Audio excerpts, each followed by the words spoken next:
दिल्ली में कोरोना का कहर जारी है। बहुत ज़्यादा कोरोना बढ़ गया है और उसी के मद्देनज़र पिछले हफ्ते हम लोगों ने 6 दिन का लॉकडाउन लगाया था, जो कि कल सुबह 5 बजे ख़त्म हो रहा है।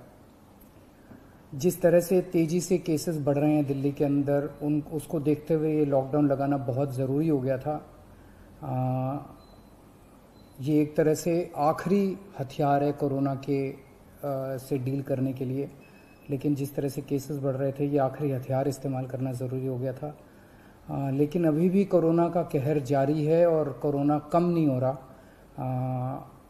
तो इसीलिए उसके मद्देनज़र कई लोगों के भी, जनता के बीच में भी जब हम लोगों ने बात करने की कोशिश की, सबका मत यही है कि लॉकडाउन को भी और बढ़ाना चाहिए। तो लॉकडाउन को दिल्ली के अंदर 1 हफ्ते के लिए और बढ़ाया जा रहा है, अगले सोमवार को सुबह 5 बजे तक के लिए। इस दौरान हमने देखा, लॉकडाउन के दौरान की संक्रमण दर, पॉजिटिविटी रेट जिसको कहते हैं, ये लगभग 36-37% तक पहुंच गई। आज तक इतनी संक्रमण दर हमने दिल्ली में तो नहीं देखी, बाकी दुनिया भर में हो सकता हुई हो कहीं पे, लेकिन 36-37% तक संक्रमण दर पहुंच गई। पिछले 1-2 दिन से थोड़ी सी कम हुई है, आज 30 के नीचे आई है, 29 पॉइंट कुछ आई है। मैं ये नहीं कह रहा कि कोरोना ख़त्म होने की दिशा में जा रहा है, लेकिन ये अभी तथ्य हैं, अभी और कुछ दिन देखना पड़ेगा। हो सकता है बढ़ जाए, हो सकता है कम हो, लेकिन हम भगवान से प्रार्थना करते हैं कि कोरोना से हम लोगों को मुक्ति मिले। पिछले कुछ दिनों से हम देख रहे हैं कि दिल्ली में ऑक्सीजन की काफ़ी ज़्यादा समस्या हो रही है। दिल्ली में ऑक्सीजन की काफ़ी कमी महसूस हो रही है। दिल्ली की इस वक्त ज़रूरत 700 टन की है और हमें केंद्र सरकार से 480 टन अलॉट हुई है। कल 10 टन और अलॉट किया केंद्र सरकार ने, 490 टन अब दिल्ली को अलॉट हुई है। लेकिन ये पूरी अलॉटमेंट भी अभी दिल्ली में नहीं आ रही है, इसका भी काफ़ी कम, एक तरह से कल 330-335 तक ही दिल्ली पहुंची है।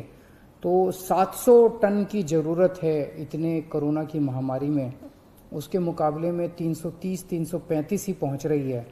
ये दिल्ली जो ऑक्सीजन की कमी है, दिल्ली के अंदर ऑक्सीजन पहुंच नहीं रही है, जगह जगह से जो ऑक्सीजन आनी है, ये एक बहुत बड़ा कारण है जो ऑक्सीजन की कमी जगह जगह अस्पतालों में महसूस हो रही है। लेकिन हमारे ऑफिसर्स, हमारे सभी मंत्रीगण, हमारे सभी लोग रात रात भर पिछले कुछ दिनों में, जब से ऑक्सीजन की कमी हुई है, एक एक अस्पताल जहाँ जहाँ कमी है वहाँ सप्लायर से, मैन्युफैक्चरर से, ट्रक ड्राइवर से जो लेके आ रहा है, उससे फ़ोन कर करके कोशिश कर रहे हैं कि समय पे अस्पताल में पहुँचे। मैं ये नहीं कहूँगा कि सारी कोशिशें कामयाब रही, कई जगह फेल भी हुए हम लोग, और कई जगह हम समय पे ऑक्सीजन पहुंचाने में हमारी टीम कामयाब भी हुई। तो सबसे पहले तो मैं उनको जो रात रात भर काम करके और अस्पतालों तक ऑक्सीजन पहुंचाने की जो लोग भी कोशिश कर रहे हैं, उन सबका मैं धन्यवाद करना चाहता हूं कि इतने मुश्किल समय में इतनी मेहनत कर रहे हैं। क्योंकि ऑक्सीजन इतनी इस वक्त कीमती है, इतनी कम है, तो उसका मैनेजमेंट करना बहुत ज़रूरी है। तो उसको मैनेजमेंट करने के लिए भी अब कल से ठोस कदम उठाना चालू किया। हमने एक वो पोर्टल टाइप बनाया है और ऑर्डर जारी कर दिए गए हैं, जिसमें हर 2-2 घंटे में मैन्युफैक्चरर से लेके और अस्पताल तक, एंड यूज़र तक, हर एक को 2-2 घंटे के अंदर अपनी ऑक्सीजन की पोजीशन बतानी पड़ेगी। कि मैन्युफैक्चरर को बताना पड़ेगा कि पिछले 2 घंटे के अंदर कितने ट्रक उसके निकले, सप्लायर को बताना पड़ेगा कि कितने ट्रक उसके दिल्ली के अंदर, दिल्ली की तरफ जा रहे हैं, अस्पतालों को बताना पड़ेगा कि पिछले 2 घंटे में कितनी इस्तेमाल हो गई, कितने घंटे की और बच गई।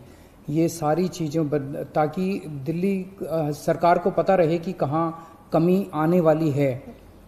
तो इसके अलावा केंद्र सरकार से काफ़ी सहयोग मिल रहा है। कल भी पूरा दिन केंद्र सरकार के अलग अलग मंत्रालयों के साथ हमारे ऑफिसर्स की टीम बैठी रही और दोनों टीमें, केंद्र सरकार और दिल्ली सरकार, अच्छे से मिलके काम कर रही हैं और कोशिश की जा रही है कि जो भी सप्लाईज आने में दिक्कत हो रही है, उन दिक्कतों को दूर किया जा सके। और मैं समझता हूं कि आने वाले कुछ दिनों के अंदर ये बहुत ज़्यादा अफरा तफरी का जो आलम है ये ठीक हो जाना चाहिए। कल हम पूरी कोशिश कर रहे हैं कि जहाँ से भी, और केंद्र सरकार से तो मदद मिल रही है, और भी जहाँ से भी हम लोगों को ऑक्सीजन मिल सके, ऑक्सीजन के टैंकर मिल सके, पूरे देश से, दुनिया भर से हम पूरी कोशिश कर रहे हैं। कल देश के सभी मुख्यमंत्रियों को मैंने चिट्ठी लिखी है कि अगर आपके यहाँ, आपके राज्य में, गवर्नमेंट में या किसी कंपनी में कोई ऑक्सीजन की पॉसिबिलिटी हो तो हमें ऑक्सीजन मुहैया कराइए, ऑक्सीजन टैंकर मुहैया कराइए। कुछ एक राज्यों के साथ बातचीत भी शुरू हुई है, जब भी कुछ कॉन्क्रीट नतीजे आएंगे मैं आपको ज़रूर बताऊंगा। लेकिन बहुत ज़्यादा कठिन परिस्थिति है, इन कठिन परिस्थितियों के अंदर सब मिलके काम कर रहे हैं। मैं उम्मीद करता हूं कि ये जो इतनी बड़ी इमरजेंसी क्रिएट हो गई है, इससे हम लोगों को जल्द छुटकारा मिलेगा। बहुत बहुत शुक्रिया।